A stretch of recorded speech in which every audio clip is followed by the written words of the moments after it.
theremin used in a Charles Ives piece, which is one of the first kind of synthesizers moved with the hand, moving along kind of a metal pole, strange instrument. You've had Hammond organs in there. I think synthesizers have been used.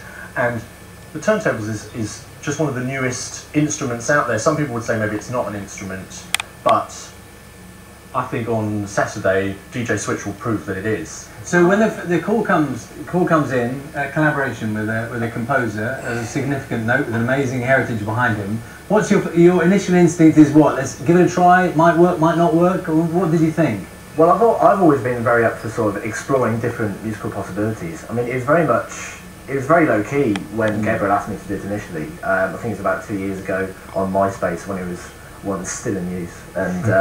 And yeah, and it was just, we do a 3 turntable version, which is, I manipulate all these different orchestral sounds basically on 2 turntables. And if the orchestra, if we can't fit them into the venue, then we'll have all the backing tracks. But we've performed it with an orchestra maybe 3 times. And so just go through it. So you have a live orchestra. If we're doing the full version, you have a backing orchestra, and I have 2 turntables. And the good thing about the turntables is that they're sort of like a keyboard in the sense that all the techniques I can do, I can use any sound with them. So throughout the piece, I scratch voices, violins, orchestral stabs, drums, pretty much. I sort of do questions and answers with different sections of the orchestra for that. The important point is that all his sounds come from the orchestra. So everything that he uses on the turntables at some point is played by the orchestra.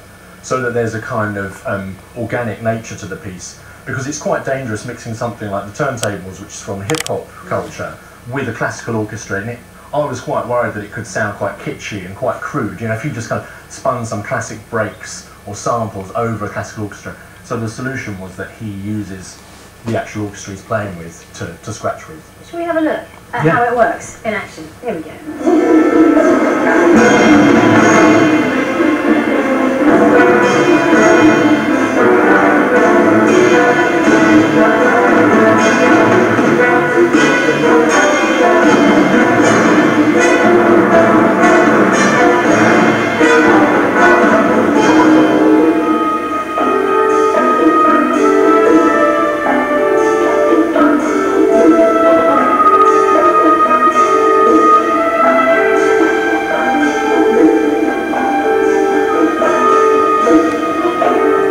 Now, you were just sort of explaining it. It is actually quite hard to work out who's making what sound. Yeah. In that particular moment, he's got some phrases that the strings are playing, and he's actually playing them in reverse and kind of thickening the texture and just making it a bit more ominous.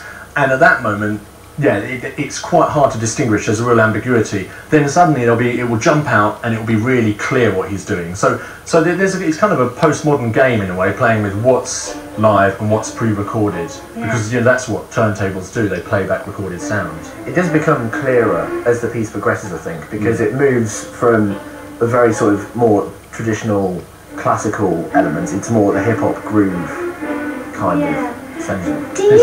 Did you feel that you obviously have this kind of family history of great creativity when it comes to classical music. Did you feel because of that, your grandfather being the Prokofiev, you wanted to do something a bit different?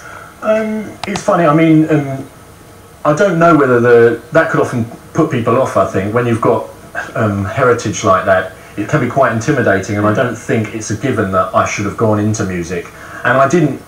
Actually, at home, both my parents were visual artists, and we listened to a lot of music, but they didn't push me into music at all. And I played in a lot of bands, and actually even did a bit of DJing when I was at university, made a lot of dance music as well, so I kind of came from it just from my own angle. And so doing the piece for turntables was quite a natural thing, because I knew how turntablism worked, and I thought it was really interesting, a real challenge to see if it could work as a solo instrument, as a concerto instrument. Did you just make up a new word then? Turntablism. Is that a real word? Yeah, well, it's a way of just sort of, it's the term that's been around for 25 years, I think. Just because when people started, because DJing sort of went away, and there's a little battle scene. The DMC competition has been running for a quarter of a century, and turntablism is the name that a guy in America coined to just sort of describe. Okay. Can I ask, as a DJ, when you're in a discotheque, or a club, very commonly known as a club these days, So when you're doing that, you can presumably judge immediately how much people like what you're doing, because they're up. You know, they respond immediately.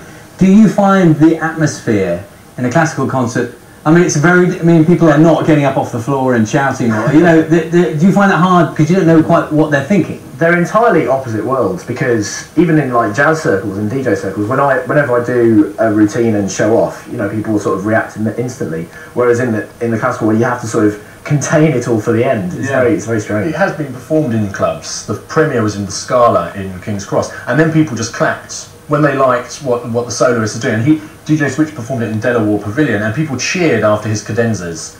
In the Royal Albert Hall, no one would cheer after a cadenza. They'd wait right till the end. Wait for the phone. Personally, I think it's a shame. It would be great if actually classical audiences let go of those kind of Victorian restraint and did clap in the middle. I think it used to be a lot freer, actually, go back a couple of 100 years. Yeah. So, okay, breaking convention. Good, well, lovely to talk to you both. Thanks very much indeed. And DJ Switch and the National Youth Orchestra will perform Gabriel Prokofiev's concerto for turntables and orchestra at the Royal Albert Hall tomorrow night. And you're going to be there listening in the stands and leading the clapping. Maybe, yeah. I don't know if I'm going to risk like jumping in halfway through. Thank you guys very much. All the best with it. Thanks. Julia Somerville.